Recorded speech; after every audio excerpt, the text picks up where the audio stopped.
Барлықтарыңызға сәлем достар. Бүгін сіздермен вареный сгущенка мен пирог дайындайтын боламыз.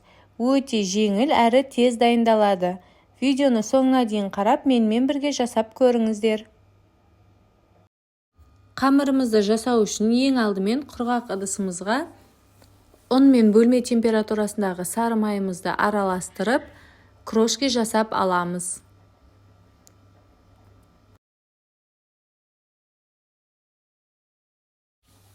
Крошки болып қамырымыз шыққаннан соң, ыдысымызға қантымызды саламыз, және де 1 чайный ложка разрыхлитель салып, жақсылап араластырып аламыз. Қыздар, тестаның основасына майда қант салғандарыңыз дұрыс. Песочный тестаның ішінде тез еріп кетуі үшін. Содан соң ыдысымызға 1 жұмыртқа салып, жақсылап жұмсақ қамыр илеп аламыз. Қыздар, басында қамырларыңыз бірікпей қатты болып көрінуі мүмкін.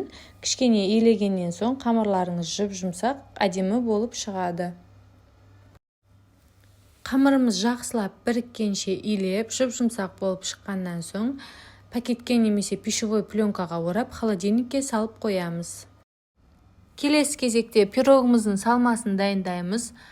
Ең алдымен вареный сгущенкамызды ыдысымызға салып, қыздар, бұл жерде вареный сгущенка деп немесе любовинка қолданыңыздар. Термостабильный, ыстыққа төзімді болып келеді. Және де қалауларыңызша 50 немесе 100 грамм грецкий орех саласыздар.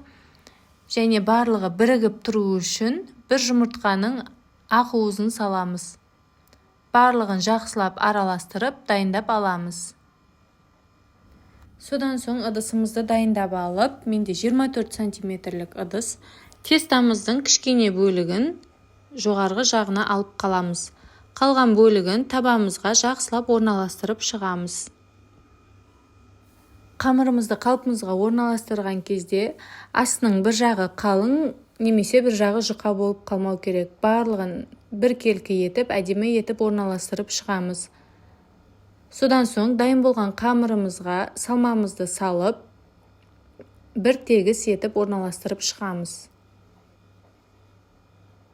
Салмамызды жайып болған соң, жаңағы бетіне деп алып қалған кішкене қамырымызды жайып, өз қалауыңызша сәндеп шықсаңыздар болады.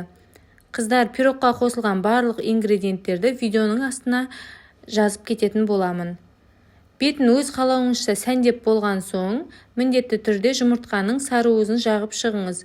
Беті жылтырап, әдемі болып тұрады. Дайын болған пирогымызды 180 градуста 30-35 минут пісіріп аламыз. Пирогымызды пештен алғаннан соң, міндетті түрде 2 сағат бөлме температурасында суытып барып қалпынан шешеміз. Дайын болған пирогымызды кесіп, столға ұсына берсеңіздер болады. Өте дәмді болып шығады, және де жасалу жолы өте жеңіл. Сіздермен болған Іңкәр. Келесі видеода кездескенше сау болыңыздар.